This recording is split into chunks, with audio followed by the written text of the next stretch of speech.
바로 오원춘 사건입니다. 잔혹했던. 네. 수원에서 귀가하던 한 20대 여성이 중국 동포에게 납치돼 살해된 사건입니다. 갑자기 우 씨는 A 씨를 집으로 끌고 들어가 성폭행하려다 반항하는 A 씨를 살해하고 C 씨를 훼손했습니다. 범인은 40대 오원춘입니다. 그 오원춘 사건은 피해 여성이 퇴근을 하고 집에 가던 중이었었어요. 그래서 집에 거의 다다랐을 때 골목 입구에서 마침 나와 있던 오원춘이 피해자를 발견하고 갑작스럽게 공격을 해서 끌고 자기 집으로 들어갑니다. 그러니까 이제 피해 여성은 너무나 놀라고 충격적이어서 잠깐 오원춘이가 화장실에 간 사이에 이제 방에서 문을 잠그고 신고를 합니다. 그런데 이제 경찰의 대응이 너무 잘못됐던 거예요.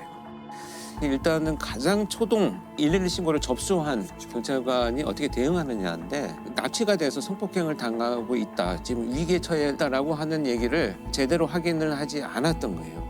지금 어떤 위기 상황인지에 대해서 판단을 했어야 되는데 싸우는 소리나 누군가 위협하는 소리가 들리지도 않고 전화를 할 정도 되면 그게 위기 상황은 아닌 것 같은데 라고 하는 정말 안일한 대처가 결국 이런 결과를 낳았던 안타까운 사례입니다. 네. 그래서 요거를 제가 일단은 몇 가지 나눠드리고 네. 한번 한 번씩 보시면서 읽어보죠. 녹취록을 보면 112 경찰입니다. 말씀하세요. 112 경찰입니다. 말씀하세요. 네, 여기 목골놀이터 전에 집인데요. 저 지금 성폭행 당하고 있거든요. 이게 이제 대략 어느 정도의 위치인지는 정확하게는 모르지만 일단 진술을 하고 있는 상태입니다. 일단 이제 목골놀이터라고 또 다시 질문을 하고요. 목골놀이터요? 네, 목골놀이터 전에 집인데 어느 집인지 모르겠어요. 지동이요? 네, 동초등학교 좀 지나서 목골놀이터 가는 길쯤으로요. 앞에서 분명히 얘기했던 내용이거든요. 이걸 계속 지금 확인을 하고 이건 답답한 상황이고요. 예. 이런 것은 왜 물어봤는지 저도 이해가 안 가요. 자세한 위치 모르겠어요? 초등학교에서 목골놀이터 가기 전에요. 초등학교에서. 목골놀이터 가기 전이요. 그러니까 본인이 지금 이 피해자는 최선을 다해서 지금 설명하고 있는 거죠. 근데 문제는 이제 위치 조회 한 번만 해볼게요 라고 했는데 위치 조회를 할 수 있는 역량을 동원을 했어야 되는데 계속 이제 그 질문만 하고 있어요. 그 다음 접수자가 누가 그러는 거예요. 이건 더 답답한 네. 상황이죠. 근데 여기 피해자가 아저씨 빨리요 빨리 이러대. 누가 어떻게 알아요? 그 모르는 아저씨라 그러니까 문은 어떻게 하고 들어갔어요? 이런 대화가 오거든요. 이거 사실 중복 질문 계속 하고 있는 거잖아요. 네. 목골놀이터 가기 전 초등학교 누가 그러는 거예요를 반복하고 있는 답답한 상황입니다. 그러다가 피해자의 목소리가 들립니다. 잘못했어요 아저씨 잘못했어요. 이거는 뭐냐면 오원춘이가 잠깐 방을 나간 사이에 문을 잠그고 피해자가 전화를 걸어서 신고를 하고 있는 중에 문을 부수고 오원춘이 들어온 시점이에요. 그러니까요. 그래서 이제 오원춘이한테 피해자가 잘못했다, 전화를 걸어서 잘못했다라고 하는 건데 근데 그 다음에 녹취가 아는 사람인데 남자 목소리가 계속 들리는데 부부싸움 같은데 이게 마지막 얘기입니다.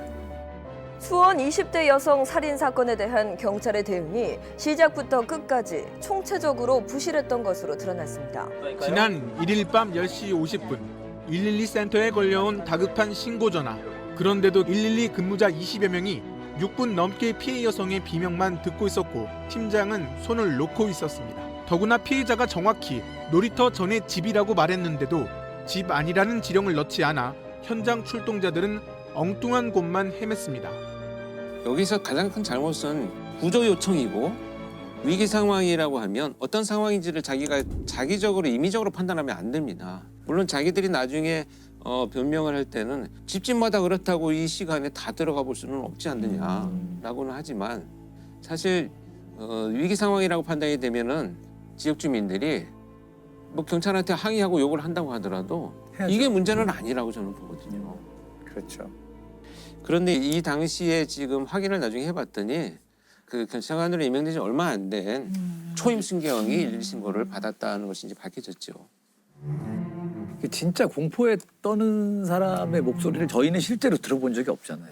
예, 그 사실은 이런 감지 능력이 경험이나 여러 가지로 좀 있어야 되는 분들이 받아야 되는 것 같긴 해요. 네, 당연히 이제 그 112 상황실에 이제 사실 발령이 되려면 충분히 교육도 되고 경험이 있는 사람으로 당연히 했었어야 된다. 이것도 조직적인 문제죠. 개인의 문제라기보다는.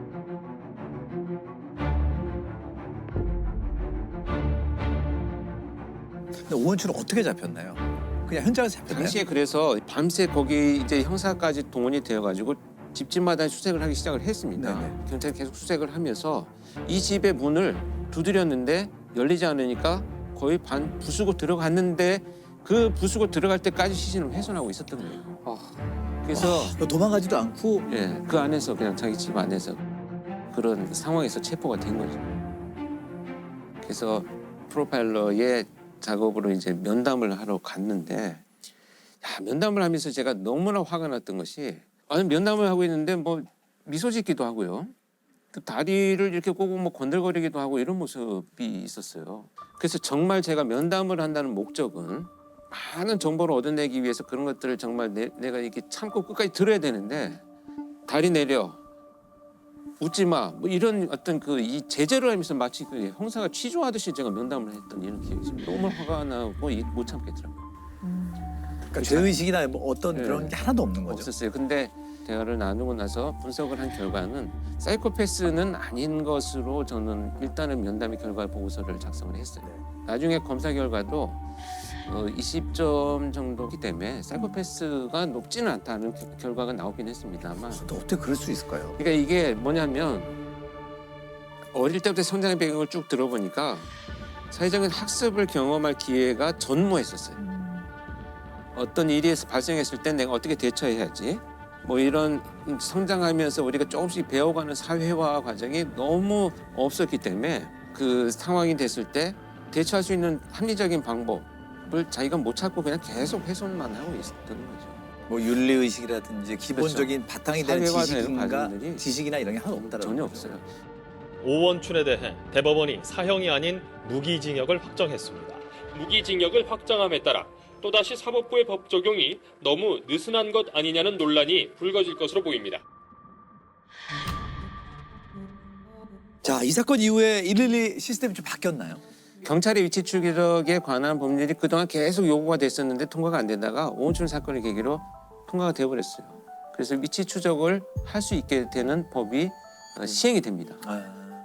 그 당시만 해도 경찰이 강제로 위치 추적을 할 수 있는 권한은 없었습니다. 그러니까 그전에는 소방의 협조를 받아서 그것도 당위성을 설명을 해야 되고 뭐 이런 과정을 거쳤는데 이게 생략되고 이제는 경찰이 바로 긴박한 상황이다라고 판단이 되면 본인의 동의가 없더라도 통신사의 협조를 받아서 나의 위치 정보를 강제로 오픈시켜서 확인할 수 있도록 지금 법이 또 개정이 됐습니다. 그다음에 이제 2013년에 이제 통합 시스템을 구축을 하면서 예전에는 이게 112 신고가 이렇게 경찰서마다 상황실에 있었어요. 근데 그거를 통합을 하면서 기준을 만들었어요. 112 종합 지령실에 발령을 날 수 있는 요구는 최소한 수사 형사 3년 이상, 그다음에 교통사고 처리 3년 이상라고 해서 그 자격이 있는 사람들이 교육을 받고 통합 시스템에 와서 근무를 하면서 이제 신고를 받는 사람은 자기 혼자 지금 지령을 듣고 있잖아요. 상황실에서만. 그러면 출동을 하는 경우는 무전 지령만 받기 때문에 지금 얼마나 위급한 상황인지를 사실 감이 없어요. 근데 그거를 지금은 출동하는 경찰차에 달린 내비게이션을 통해서 그걸 같이 듣게 되어 있어요. 그 대화를 들으면서 출동하는 경찰관은 아 정말 이걸 사이렌을 켜고 가야 되나 끄고 가야 되나도 판단을 해야 되죠. 이런 미미한 부분까지 결정할 수 있는 것이 코드화돼 있습니다. 코드의 어떤 그 방식이 이때부터 도입이 되기 시작을 했죠. 여성 비명이 들리는 등의 상황에서는 통화 중이라도 긴급 출동합니다. 경찰이 긴급 신고에 적극적으로 대처하기로 했습니다. 통화 도중 출동 지시가 필요한 코드형 사건의 경우 특별 관리하고 코드 1인 경우에는 최단 시간에 출동시키기로 했습니다. 지금은 이런 시스템이 잘 구축이 되어가지고 훨씬 효율 있게 지금 대응을 하고 있습니다.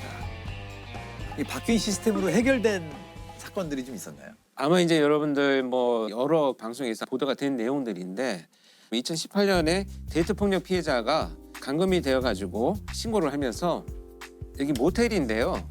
짜장면 좀 배달해 주세요라는 신고가 있었습니다.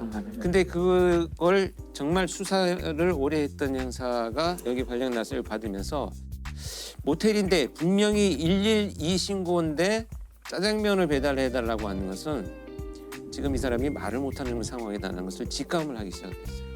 경찰입니다. 무슨 일이세요? 네, 여기 모텔인데요. 짜장면 집이에요. 짜장면이요? 혹시 남자친구한테 맞았어요? 네. 짜장면 집이라고 말하면서 저한테 말하시면 돼요. 502호예요. 502호 가시고 똑똑똑 두드리면 문 열어주세요. 네. 짜장면 빨리 갖다 드린다고 하세요. 남자친구한테.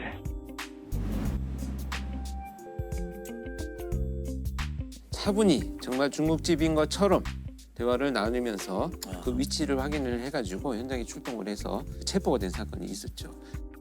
이 전에 그런 교육이나 이런 사건들이 없었으면은 이거 그냥 장난 전화로 112에 전화해서 짜장면 갖다 달라는 게 장난 전화라고 우리 생각할 수 있잖아. 신고 접수를 받는 분들이 좀 더 섬세해지고. 그래서 이제 이런 것들이 방송에 나가고 나니까 가정폭력이나 신고를 하기 어려운 분들이 다양하게 좀 위기 상황을 대처하는 것으로 발전을 해 나갑니다.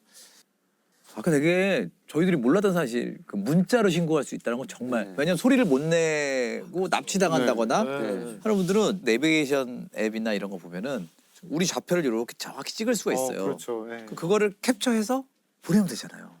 메시지로. 네. 그러면 그렇죠. 소리 하나도 없이 신고할 수 네. 있거든요. 그래서 우리 방송이 저는 굉장히 중요하다고 보는 게 저의 아내나 가족들 아이들도 아빠 문자 신고 같아?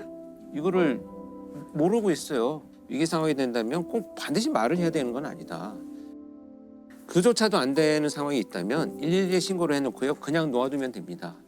그렇죠. 그러면 위치 추적을 해가지고 경찰이 지금 말도 못하는 상황이구나라는 것을 반드시 확인을 하러 출동을 하니까 일단은 신고를 하는 것이 본인을 보호하는 그냥 첫걸음이 되지 않나.